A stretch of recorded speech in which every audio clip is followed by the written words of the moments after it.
actually right and all the experts were wrong. Yeah.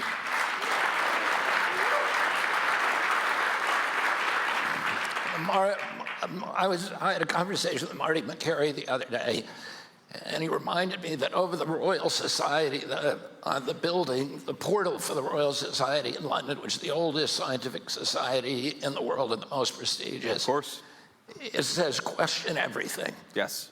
And that is, that's what science is. It's recognizing that convention is often wrong, and that the people who make advances on science, almost 100% of the times, are people who are willing to challenge orthodoxies and advance heterodoxies and talk about new ways of thinking. And that, these very ossified bureaucracies that now make up the so-called medical establishment are fortified against that kind of change. That's absolutely right. And I mean, to put a slightly different spin on it, a lot of the times the people who are discovering things interesting and new are a little weird, right? I mean, American society for a very long time had a willingness to accept unconventional, slightly odd people inside some of these industries, inside some of these bureaucracies. I mean, I've been reading a lot in the past couple of weeks about von Neumann, the Hungarian scientist who came to the United States and was very important in the Manhattan Project. And what I keep on finding myself thinking, I mean, this is a brilliant guy. This is, one of the, I think it was Edward Teller or Oppenheimer or another, the Manhattan Institute people said about von Neumann that von Neumann was talking to his 3-year-old. And then he realized that he used the same skill von Neumann did when talking to a 3-year-old as he did with everybody else, because he was so far above everybody else in terms of brilliance. But then you read about this guy, and I think to myself, half of the shit that this guy said would have gotten him canceled or would have gotten his career ruined or would have had his life ruined. There is no way that this country is going to advance unless we're comfortable with people who are willing to challenge orthodoxy. And that's what I think got so broken, not just about the scientific bureaucracy, but probably it was worse in the scientific area than in most other places, is we've got to be comfortable challenging some of these old orthodoxies. And part of that is welcoming people who are a little unusual, because unless you do that, like, you're not going to solve America's problems with McKinsey consultants who say everything the right way all the time. No offense for the McKinsey consultants, because but many of whom are very brilliant people, but you need the consultant mindset. You also need the person who is just thinking about an idea because it's interesting and it's fascinating and it's not being focused on enough in the right way. You and I have talked a lot about Appalachia, and both of us come from families that are intertwined personally and politically in Appalachia. You're kind of a golden child of Appalachia. You came out, you went to Ohio State, right? That's right. Yale Law School, a successful, uber successful business, a best-selling author, U.S. Senator, and now Vice President of the United States. But it's almost a kind of tragic reminder of the lost potential of almost everybody else in Appalachia, not only for poor health. It's got the worst health data of any region in the country, the highest cardiac disease, the highest obesity, the highest diabetes, the highest stroke rates, but also addiction, alcoholism, and suicide. It leads the nation for those things. And so I know it's something that you've spent a lot of time thinking about. How do we, because if we can solve problems in Appalachia, we can solve them for the whole country. Yeah, that's exactly right. And the public health stuff in particular is very bad. And if you look at where life expectancy has gotten the worst in the United States, Appalachia is sort of at the top of the list. And the way that I realized this, actually, so my dad died of cancer a few years ago. And it was one of these sort of super aggressive cancers, came on very unexpectedly, and then all of a sudden he was gone a few months later. But I was talking with my wife, with Usha, about this, and Usha, she was like, have you ever had like a really important male figure in your life survive to the age of 70? I'm looking, and it's like, okay, my grandfather died at 67 from a very preventable illness, but 67 from a very preventable, very treatable illness.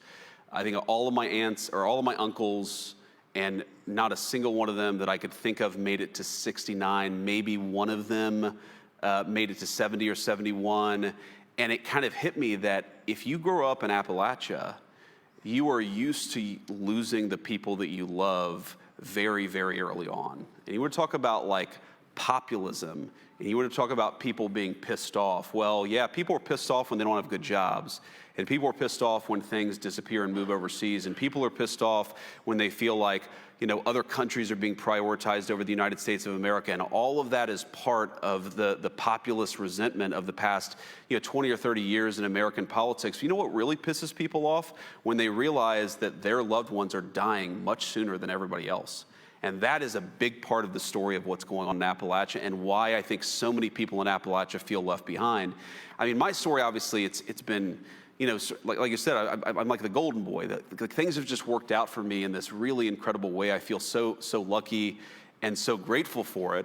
But I also feel a certain sense of guilt because there are a lot of people who grew up in families like mine who haven't had an easy life and who haven't had all this economic opportunity and who haven't had, a person that they've fallen in love with and they've been able to sort of build a stable, nice family like me and Usha have been able to build. And that gives me a sense of purpose because I want those people to have the same opportunities that I've had. But it also gives me a great sense of anger because we never should have gotten to the point that we are today. And the reason that we have is because of failed leadership, and it's failed leadership over generations. And by the way, you talk about Appalachia, you were talking about people who, though they don't have much, would take the shirt off their back and give it to a complete stranger because that's what you do.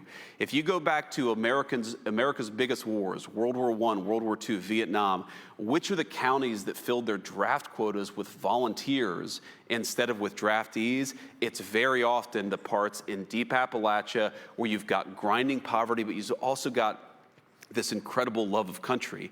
So if any place in this country deserves not to be left behind, it's Appalachia. But on the public health stuff in particular, the numbers don't look good. And it's one of the reasons why I'm such a big supporter of what you're doing, because these are people who deserve to live better, healthier lives, but they really have been left behind by this country's leadership. Talk a little bit about how MAHA has affected you personally. My grandchildren go to school with your children. And the MAHA, I think, has gotten a lot of people thinking about how they raise their kids, what they feed them, et cetera, how they go shopping. And then maybe to talk a little bit about the political impacts of MAHA. Yeah, so there are so many different ways I could talk about this. I mean, one, I just met, Bobby's family backstage, or at least some of them, and I kept on shaking hands with various people. And I'm like, well, you're an Irish Catholic, so it makes sense that you've got, a dozen or so people backstage. But I love that. I love big families. But, so one, my wife, she's probably one of the original MAHA people, though I don't think that she would have ever used that phrase. Because I remember, our oldest son is 8 years old, and when babies typically eat solid food around 6 months of age, and I remember when he started eating solid foods, and I'm like, awesome, let's give him some cupcakes and ice cream. And my wife was like, no, let's give him carrots and applesauce here.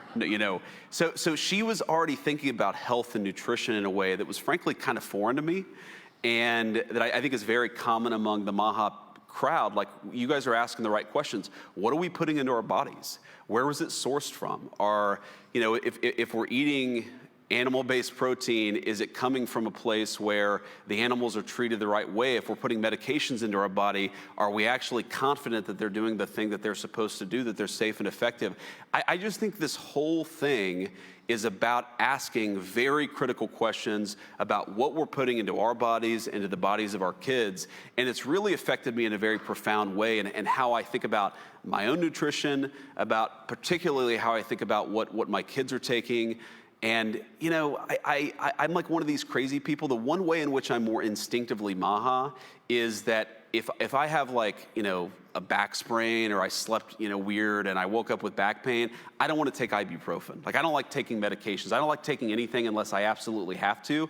And I think that's another MAHA style attitude. It's not anti-medication, it's anti-useless medication. We should only be taking stuff, we should only be giving our kids stuff if it's actually necessary, safe, and effective. And I think that's an attitude that's really beneficial to the entire country, because we do have, you've talked about this as eloquently as anybody, we do really have an obesity epidemic in the United States of America. I think a big part of that is not asking where our food comes from.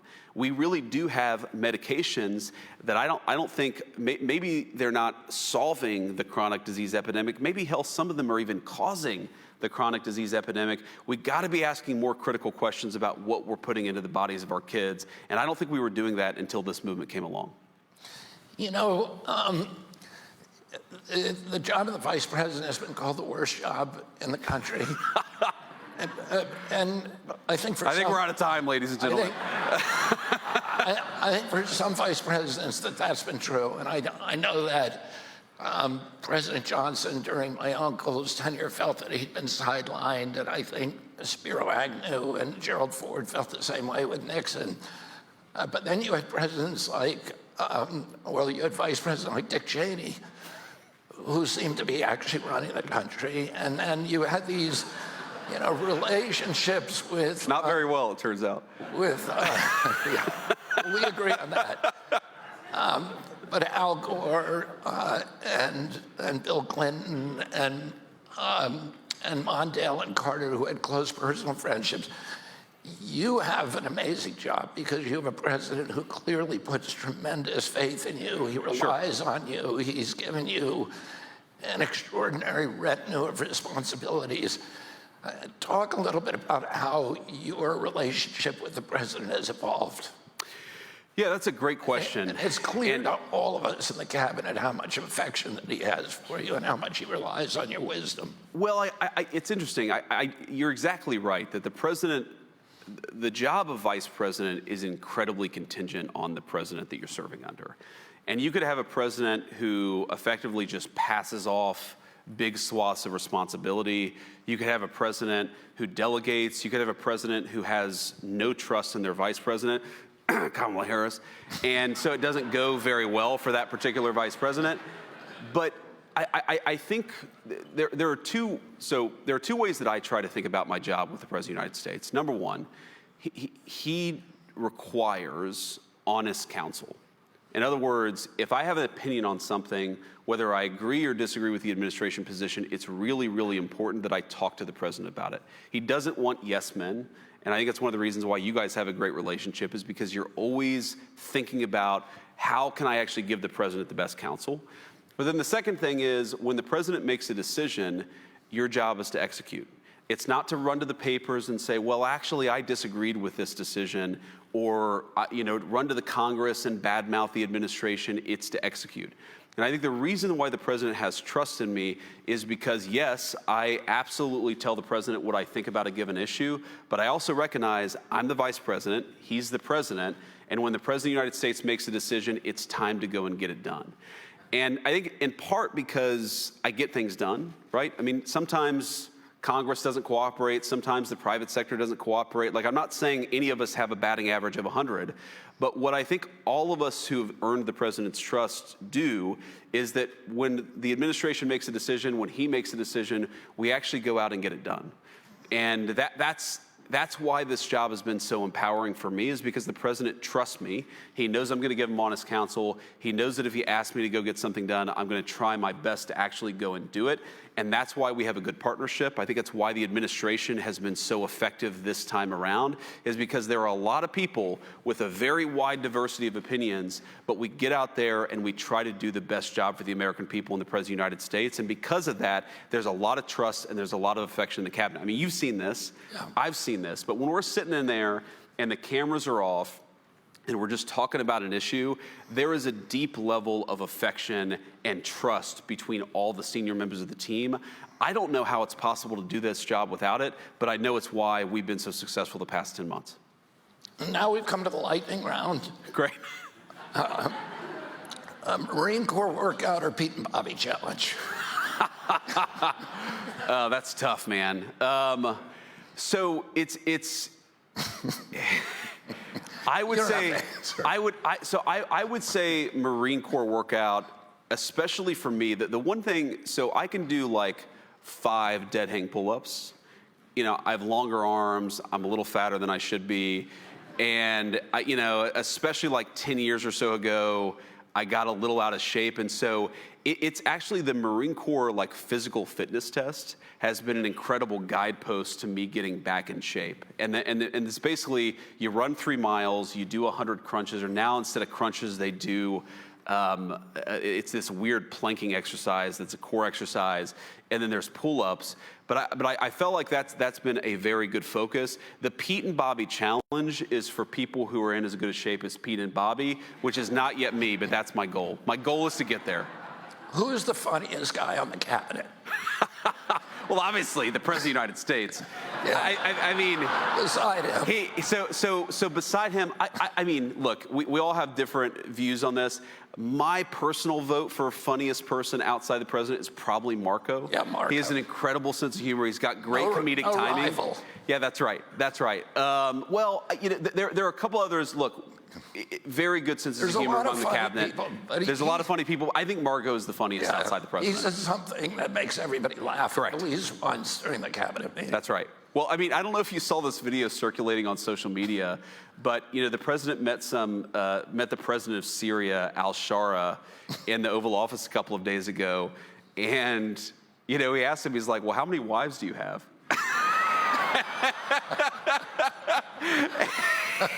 and it's just like, oh, what an amazing question, amazing comedic timing. There are layers to it. There's like a meta humor to it. It's just anyway, you know. But we got a lot of good humor in the cabinet. One of the funniest moments in any cabinet meeting, President Trump had them bring in a full-size picture of himself with Putin. And when they were in Hawaii,